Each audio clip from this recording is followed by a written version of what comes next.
Yes, Kenya. Tamu sana, yes. William Ruto and Rigathi Gachagua have finally been sworn in today.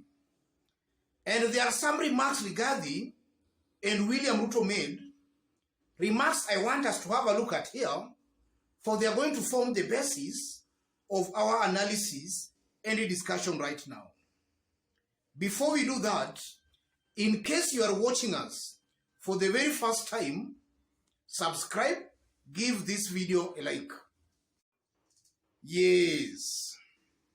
William Ruto and Rigathi Gachagua touched on quite a number of things, but because of time, we cannot have a look at them all here in this video. I want us just to have a look at a bit of them. When Rigathi Gachagua stood to speak after his swearing in, he appealed to Kenyans to be patient with William Ruto. Kenyans to give William Ruto time. And the reason he was giving is because the treasury is empty. Uhuru and his government looted everything. Those were Rigathi Gachagua's words.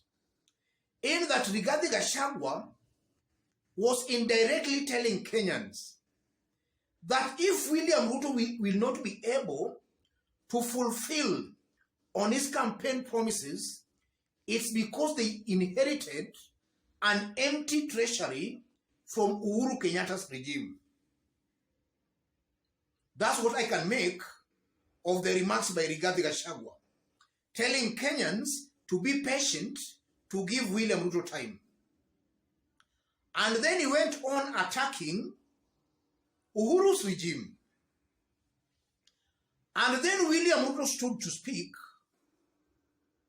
William Ruto, the first appointment he made, he appointed President Uhuru Kenyatta, former president now, as a peace ambassador. And then also, he announced that from next week, prices for fertilizer will be 3,500. And even before we dig deep into our analysis, from the way Rigathi Gachagua spoke, Rigathi Gachagua was just telling Kenyans that Uhuru Kenyatta performed very poorly, dismally. So it's very ironical that after all that vile by Rigathi Gachagua, when William Ruto stood to speak, the first appointment William Ruto makes is to appoint Uhuru Kenyatta a peace ambassador.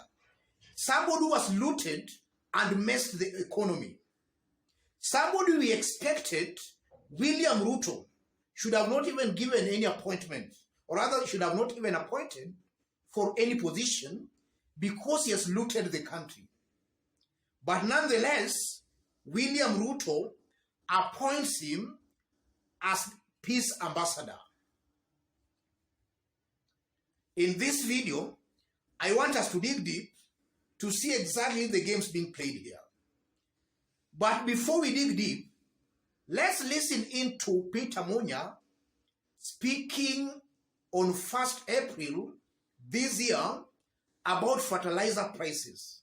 Because William Ruto announced that from next week, fertilizer prices will be 3,500. Listen in to Munya speaking in April. The fertilizers will be available at NCPB stores countrywide, effective tomorrow morning.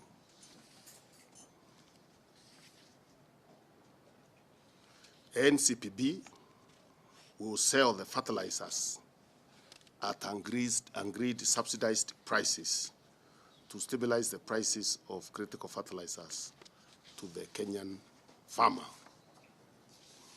And the proposed prices are as follows.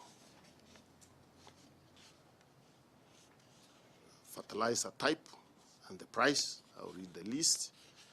For DAP, we will retail at 2,800. CAN, 1,950, urea 2,700, NPK 3,000, MOP 2,500, and sulfate of ammonia, which is usually called SA, 2,500. Thank you very much. That is the statement. Unless you have questions. Yes, that was the government directive on 1st April this year, about 4 or 5 months ago. And you can see the fertilizer prices for 50 kg pack are ranging from 1,900 to 3,000, the highest price being 3,000. William Ruto announced that from next week, fertilizer prices will stand at 3,500. So William Ruto has just increased fertilizer prices. He has just increased the prices. And it's also very interesting because that was a government directive in April. So I just don't know whether some crooks within National Cereal Produce Board were playing business with Kenyans, because some Kenyans have been complaining that they have not been getting this fertilizer at the subsidized prices. So as William Ruto gets into office, he must make sure that his directive is actually implemented promptly. That's one thing William Ruto should make sure he does. It's not just making statements in public, but they're not implemented. And one thing that is coming out clearly is that William Ruto has just increased fertilizer prices. That comes out very, very clearly. And the mere fact that William Ruto's first appointment was giving Uhuru Kenyatta a job, peace ambassador, while his deputy Rigathi Gachagua was very bitter and complaining that Uhuru has looted everything, is also ironical. Either William Ruto's regime, they are not honest. Most likely it might be possible that they want to have that as an excuse to loot the government. And then they say that it was the regime that looted the government. I'm seeing that as a strategy to loot from the public coffers.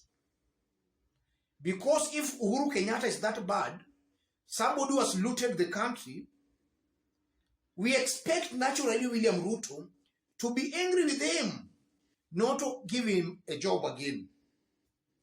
That just shows clearly that some games are being played here. Regarding Gachagua or even William Ruto, they might be lying to Kenyans about empty coffers. They know they are not going to deliver, so they just want an excuse why they are not going to deliver. That's also something I'm seeing here, ladies and gentlemen. And as I conclude, William Ruto also talked about the 6 judges that were appointed by JSC, but Uhuru Kenyatta had not appointed them. They were picked by JCSC, but Uhuru Kenyatta had not appointed them as judges. That, in my honest opinion, is a way William Ruto is trying to reach out to the judiciary. It might have been pre-planned, even before today. It might have been a discussion that was discussed even before the election. And I'm seeing a William Ruto who is also just cleverly trying to embrace the judiciary. And the end result of that is that the judiciary most likely will be an extension of the executive. an extension of William Ruto's administration, in that we are going to see a judiciary that is going to be leaning towards William Ruto. You know, in the case of Uhuru Kenyatta, anything that Uhuru Kenyatta tried doing, judiciary was actually rendering it unconstitutional, including BBI.